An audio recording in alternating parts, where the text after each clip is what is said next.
Hello friends, welcome to Remy in this kitchen. இன்றைக்கி நம்ம சமையலில் ரொம்பவே சிம்பிளாக மாக் ப்ரௌனி அப்படி இல்லைன்னா கப் ப்ரௌனின்னு சொல்லுவாங்க. ஸோ இந்த கப் ப்ரௌனியை நம்ம வீட்டில் இருக்கக்கூடிய டம்ளர் வச்சு ரொம்பவே சூப்பராக சுலபமாக ரொம்பவே ஸ்பாஞ்சியான ப்ரௌனி எப்படி பண்ணுறதை பார்க்கலாம். ஸோ அதுக்கு முன்னாடி இது வரைக்கும் நம்ம சேனலை சப்ஸ்கிரைப் பண்ணாதவங்க சப்ஸ்கிரைப் பண்ணிக்கோங்க. மறக்காமல் பக்கத்தில் இருக்க பெல் ஐக்கானை கிளிக் பண்ணிக்கோங்க. வாங்க வீடியோக்குள்ளே போகலாம். ஸோ ஓகே ஃப்ரெண்ட்ஸ், இப்போ நம்ம கப் ப்ரௌனி ரெடி பண்ணிக்கலாம். ஸோ கப் ப்ரௌனி பண்ணுறதுக்கு நார்மலாகவே செராமிக் கப் தான் யூஸ் பண்ணிப்போம். ஸோ நாம் இப்போ வந்து அதுக்கு பதிலாக நம்ம வீட்டிலே யூஸ் பண்ணக்கூடிய டீ டம்ளரில் தான் அது பண்ணிக்க போகிறோம். ஸோ அதுக்காக 4 டீ டம்ளர் எடுத்துக்கோங்க. ஸோ இப்போ இந்த டம்ளரில் பார்த்தீங்கன்னா 3 டேபிள் ஸ்பூன் அளவுக்கு மைதா மாவு ஆட் பண்ணிக்கலாம். மைதா மாவு இல்லைன்னா நீங்கள் வந்து கோதுமை மாவு கூட ஆட் பண்ணிக்கலாம். ஓகே ஃப்ரெண்ட்ஸ், நம்ம எல்லா டம்ளர்லையுமே மைதா மாவு ஃபில் பண்ணதுக்கு அப்புறமா பார்த்தீங்கன்னா இப்போ நம்ம சுகர் ஃபில் பண்ணிக்கலாம்.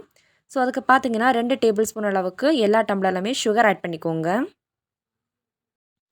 சுகர் ஆட் பண்ணதுக்கப்புறமா 2 டேபிள் ஸ்பூன் அளவுக்கு கொக்கோ பவுடர் ஆட் பண்ணிக்கோங்க. கொக்கோ பவுடர் ஆட் பண்ணும்போது பார்த்தீங்கன்னா கொஞ்சமாக ஜலிச்சு ஆட் பண்ணிக்கோங்க. இல்லைன்னா அது குட்டி குட்டி பால்ஸாக இருக்கும். அது கரெக்டாகவே டிசால்வ் ஆகாமல் அப்படி ரவுண்டாக இருக்கும். ஸோ அதனால் கொக்கோ பவுடரை ஜலிச்சு ஆட் பண்ணிக்கோங்க. அப்புறமா பார்த்தீங்கன்னா ஒரு பிஞ்ச் அளவுக்கு உப்பு ஆட் பண்ணிக்கோங்க. கூடவே 1/4 டீஸ்பூன் அளவுக்கு பேக்கிங் பவுடர் ஆட் பண்ணிக்கோங்க. கேக் பேக்கிங் பவுடர் இருக்குல்ல, அதை ஆட் பண்ணிக்கோங்க. கூடவே 1/4 டீஸ்பூன் அளவுக்கு வெனிலா எசன்ஸ் ஆட் பண்ணிக்கோங்க.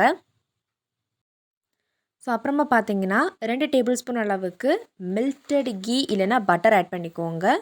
பட்டர் ஆட் பண்ணுறதா இருந்தாலும் சரி, அதை வந்து நல்லா மெல்ட் பண்ணிவிட்டு ஆட் பண்ணிக்கோங்க. 2 டேபிள் ஸ்பூன் அளவுக்கு ஆட் பண்ணிக்கோங்க. கீயாக இருந்தாலும் அதே சேம் தான், 2 டேபிள் ஸ்பூன். ஆனால் அதையும் வந்து நல்லா மெல்ட் பண்ணி ஆட் பண்ணிக்கோங்க.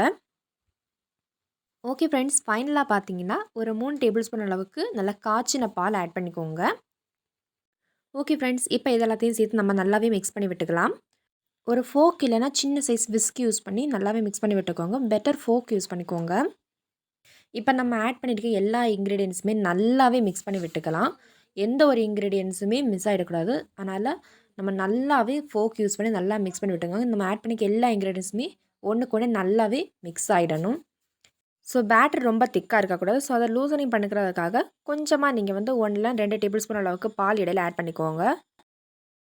ஸோ அதோட ஸ்டேஜ் பார்த்திங்கன்னா ரொம்ப திக்காகவும் இருக்கக்கூடாது, அதே சேம் ரொம்ப லூஸாகவும் இருக்கக்கூடாது. ஸோ கரெக்டான ஒரு பேட்டர் ஸ்டேஜுக்கு வந்துடணும். ஸோ அது வரைக்கும் கொஞ்சம் கொஞ்சமாக இடையிடையாக பால் சேர்த்து நல்லாவே மிக்ஸ் பண்ணி விட்டுக்கோங்க. ஓகே ஃப்ரெண்ட்ஸ், இதுதான் சரியான ஸ்டேஜ். பார்த்திங்கன்னா ரொம்ப திக்காகவும் இல்லாமல் ரொம்ப லூஸாகவும் இல்லாமல் நல்லா மாடரேட்டாக இருக்குது. ஸோ இந்த மாதிரி நம்ம மீதம் இருக்கிற எல்லா கப்லேக்க கூட ப்ரௌனிஸையும் ரெடி பண்ணிக்கலாம். ஸோ பார்த்திங்கன்னா நம்ம சூப்பராக ரெடி பண்ணியாச்சு.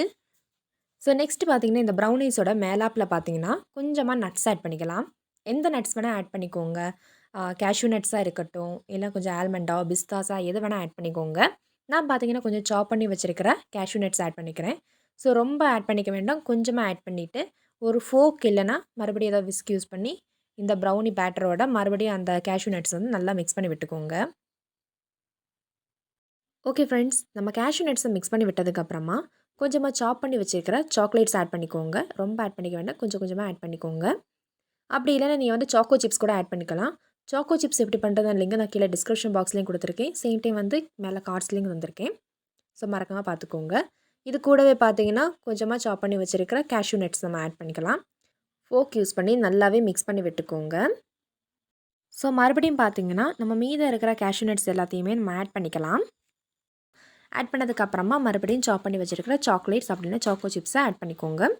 ஸோ இதை பார்த்தீங்கன்னா இது மேலாப்பில் லைட்டாக நார்மலாக நம்ம ஆட் பண்ணிக்கிறது தான். ஸோ இதை ஃபுல்லாகவே ஆட் பண்ணி விட்டுக்கோங்க. ஸோ ஓகே ஃப்ரெண்ட்ஸ், இப்போ நம்ம ப்ரௌனிஸை பேக் பண்ணிக்கலாம். ஸோ அதில் பார்த்தீங்கன்னா நான் குக்கர் யூஸ் பண்ணிக்கல, அதுக்கு பதிலாக பேனில் வச்சு நான் பேக் பண்ணிக்க போகிறேன். ஸோ ஃபர்ஸ்ட்டு பார்த்தீங்கன்னா கொஞ்சமாக கல்லுப்பு அப்படி இல்லைன்னா வந்து பவுடர்டு சால்ட் ஆட் பண்ணிக்கோங்க. ஆட் பண்ணதுக்கு அப்புறமா ஒரு அலுமினிய பிளேட் இது மேலாப்பில் வச்சுக்கோங்க. அதுக்கப்புறமா நம்ம ரெடி பண்ணி வச்சுருக்கிற இந்த கப் ப்ரௌனி மிக்ஸை வந்து நம்மளை வச்சுக்கலாம். வச்சுட்டு ஒரு லிட்டால் நல்லாவே அடைச்சி வச்சுக்கோங்க. ஒரு 35 மினிட்ஸ் இது இப்படியே இருந்து நல்லாவே பேக் ஆகட்டும். ஸ்டவ்வை வந்து லோ ஃப்ளேம்லேயே வச்சுக்கோங்க, சரியா? ஹை ஃப்ளேமில் மாற்றிக்கவே செய்யாதீங்க. லோ ஃப்ளேம்லேயே வச்சு இது நல்லாவே பேக் ஆகட்டும். ஸோ 35 மினிட்ஸ் கழிஞ்சதுக்கப்புறமா நம்ம பார்க்கலாம்.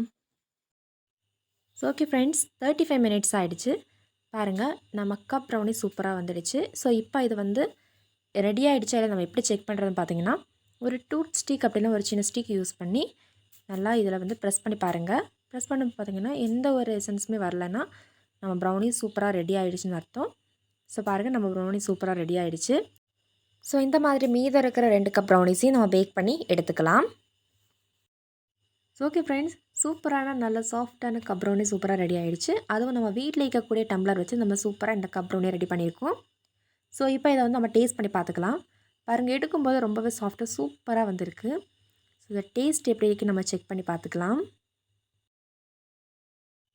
ஸோ டேஸ்ட் வைஸ் பார்த்திங்கன்னா ரொம்பவே சூப்பராக ரொம்பவே நல்லா இருக்குது. ஸோ ப்ரௌனி எடுக்கும்போது ரொம்பவே சாஃப்டாக பஃப்னு சூப்பராக இருக்குது. வாயில் வைக்கும்போது அப்படி நல்லா கரைஞ்சி போகிற அளவுக்கு ரொம்பவே சூப்பராக டேஸ்ட்டாக இருக்குது. ஸோ சூப்பராக நம்ம ப்ரௌனி ரெடி ஆகிடுச்சு. ஸோ ஓகே ஃப்ரெண்ட்ஸ், நீங்களும் இது மாதிரி அட்டகாசமான சூப்பரான இந்த ஸ்வீட்டான கப் ப்ரௌனி பண்ணி உங்கள் அனுபவத்தைங்க கமெண்ட்டில் மறக்காமல் ஷேர் பண்ணிக்கோங்க. இந்த வீடியோ உங்களுக்கு பிடித்திருந்தால் லைக் பண்ணுங்கள், ஷேர் பண்ணுங்கள், மறக்காமல் சப்ஸ்கிரைப் பண்ணுங்கள். தேங்க்ஸ் ஃபார் வாட்சிங். Taste is the best. Bye bye.